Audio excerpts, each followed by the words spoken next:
15 अगस्त 2024 इस दिन की चमक और महत्वता आज भी वैसी ही है जैसे 1947 में थी, जब हमने आज़ादी की पहली सांस ली थी। इस बार हम भारत का 78वां स्वतंत्रता दिवस मनाने जा रहे हैं। 15 अगस्त 1947 वह दिन जब भारत ने ब्रिटिश साम्राज्य की बेड़ियों को तोड़कर आज़ादी की सांस ली। आज़ादी का यह दिन हर भारतीय के लिए एक गर्व का प्रतीक है, लेकिन इस स्वतंत्रता के पीछे छिपी हुई लाखों हजारों कुर्बानियों की कहानी, जिसने भारत की मिट्टी को शहीदों के खून से सींचा। जब आप इस कहानी को सुनेंगे तो आपके दिल में भी देशभक्ति का ज्वार उठेगा। नमस्कार, मैं निशा शर्मा और आप सभी का स्वागत करती हूँ गोल्डन हिंद पर।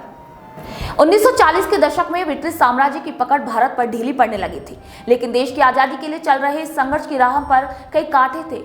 महात्मा गांधी, जवाहरलाल नेहरू, भगत सिंह, सुभाष चंद्र बोस और न जाने कितने वीर सेनानियों ने अपने जीवन का बलिदान दे दिया।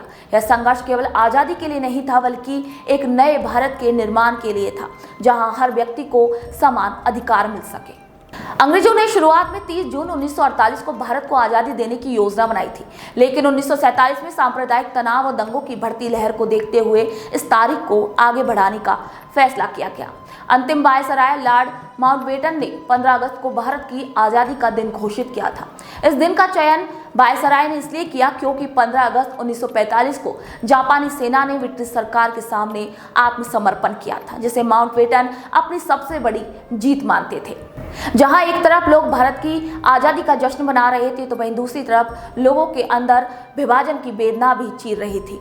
विभाजन ने लाखों परिवारों को अलग कर दिया और सांप्रदायिक हिंसा की आग में हजारों लोग झुलस गए। महात्मा गांधी, जो इस विभाजन के घोर विरोधी थे, उन्होंने इस दिन जश्न मनाने से इनकार कर दिया। वे मानते थे कि जब तक देश में शांति और एकता स्थापित नहीं हो जाती, तब तक आज़ादी अधूरी है।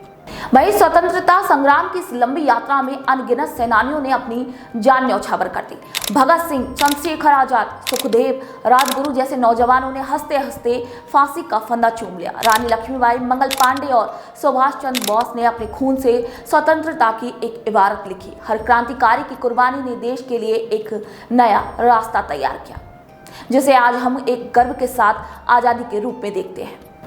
आज़ादी की पहली सुबह 15 अगस्त 1947 की सुबह, जब पंडित जवाहरलाल नेहरू ने लाल किले की प्राचीर से तिरंगा फहराया, तो पूरे देश में एक उत्सव का माहौल था। लेकिन इस आज़ादी की कीमत कई गुना बड़ी थी। लाखों लोग अपने घर बार छोड़कर नए देश जा रहे थे और असंख्य लोग दंगों में मारे जा चुके थे। मैं इस आज़ादी की इस खुशबू के साथ दर्द की भी एक अनकही कहानी थी। आज़ादी की इस यात्रा में लाखों लोगों की कहानियां दबी हुई हैं, जिनके नाम तक शायद हमें याद नहीं। वे किसान, मजदूर, महिलाएं और बच्चे, जिन्होंने इस संघर्ष में अपनी जान गंवाई, उनके त्याग को हम कभी भी नहीं भुला सकते। आज जब हम अपने तिरंगे को सलामी देते हैं, तो हमें ये नहीं भूलना चाहिए कि ये तिरंगा सिर्फ 3 रंगों का नहीं, बल्कि उन अनगिनत आंसुओं और खून के कतरों का प्रतीक है, जो इस आज़ादी की कीमत के रूप में बहाए गए थे। इस स्वतंत्रता दिवस पर हम सब मिलकर उन वीरों को नमन करें, जिनकी बदौलत हम आज आज़ाद हैं। उनका सपना, उनका संघर्ष और उनकी कुर्बानियां हमें हमेशा प्रेरणा देती रहेंगी और हमें याद दिलाती रहेंगी कि आखिर इस स्वतंत्रता की कीमत क्या थी। इस बार भारत देश अपना 78वां स्वतंत्रता दिवस मनाने जा रहा है और हर साल की तरह इस बार भी एक थीम रखी गई है। थीम विकसित भारत पर इस बार रखी गई है। थीम 2047 भारत को एक विकसित राष्ट्र में बदलने के सरकार के दृष्टिकोण का प्रतीक है। यह थीम बुनियादी ढांचे, प्रौद्योगिकी, शिक्षा और स्वास्थ्य सेवा जैसे प्रमुख क्षेत्रों में ध्यान केंद्रित करती है। आज स्वतंत्रता दिवस है और आप सभी को स्वतंत्रता दिवस की ढेरों शुभकामनाएं।